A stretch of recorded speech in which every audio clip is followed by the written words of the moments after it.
I was brought up in North India, in Delhi. I went to school and college there. I went to a convent school. Then I spent almost 8 years in America at Harvard University. And by the time I came back to India, I was almost 30 years. So with absolutely no contact whatsoever, I had not even heard his name till 1968. It was a chance meeting.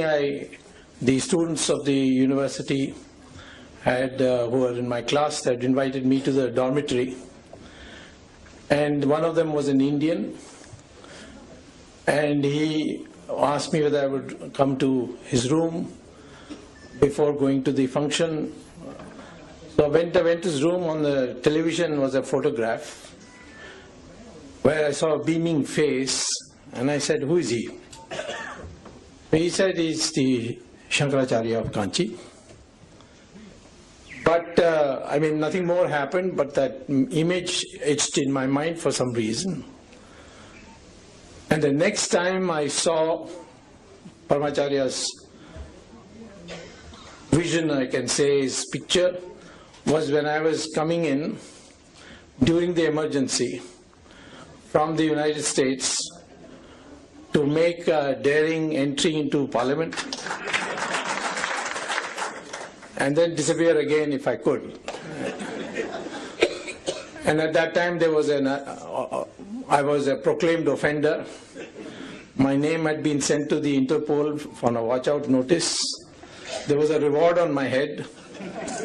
It was the highest reward of that time, more than any of the criminals. And the plane was coming to Delhi. And my plan was, which everybody thought was mad, was that without luggage, I will just get down and walk through the airport as if I was a visitor in the airport. Of course, I was dressed in kurta pajama, looked like a youth congress ruffian. And I got down. Just as the plane was about to land, I again saw Paramacharya's photo. And I walked in. It's unbelievable that such things can happen, but I just walked in. I walked into the immigration. The policeman was sitting there, the immigration officer looking there. I had my parliament pass with me. I just put it out. And they assumed I must be a congressman, so they all saluted me. And I took a taxi and went and registered in a hotel. After that, of course, after a few days, I went into Parliament and again disappeared and went back to the United States. But I made one resolve, that I must one day go and see him as soon as the emergency is over. I had no idea emergency would get over so soon. But I made a decision. So when in 1977 the Janata had come to power, the Tamil Nadu elections to the assembly took place after the parliament election. So I was on a tour and I was passing through near Kanchipuram and I saw a hut and lots of cars and people. So I asked my party people, what is going on here? He said, no, the Paramacharya is sitting here. He's not in his mud, but he's in this hut. So I said, oh, then let me go and see him. So I went there and he was sitting there, a lot of people were there. There was a well also between us and him. And I went and stood there and peeped there. He saw me, he suddenly got up, turned his back, went inside the hut and shut the door. So I said, obviously he doesn't like me. So let us go. So I moved on to go back to the car. Just as I reached the car, one of his people came running and said, Periva Kupadrar. So I went back and he asked me in Tamil, "Unakku yaar adhikaram kodutha poradhukku?" So I told him, that time my Tamil was much worse than it is today. I told him, "Ninga ulla poitel, kadavu muditel, pidikadhu nenichu naan kalambiten."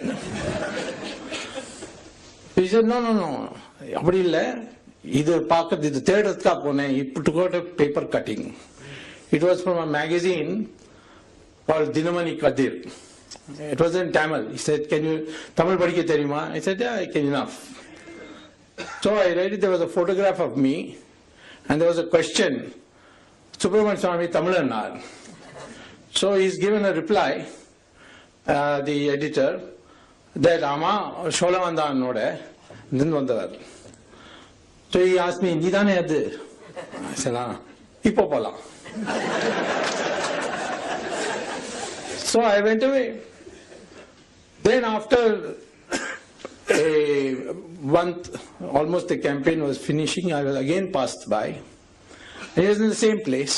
So I said, "Let me go and see him again." This time when I came, he asked everybody to leave. And then he started talking. He spoke about political events, international events, and he spoke to me for 1.5 hours. And he said so many things, you see. He said,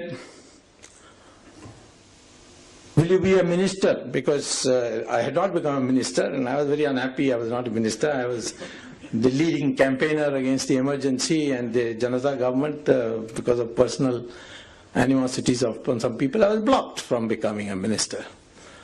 So obviously it was on my mind, but he read my mind. He said, "Did you minister idea?" I said, "No." "பதவி பின்னால வரும், நீ பதவி பின்னால ஓடாத, பதவி உன் பின்னால வரும்." And I followed that after that. And I'm telling you, that's why in politics I give everybody tension, but I have no tension.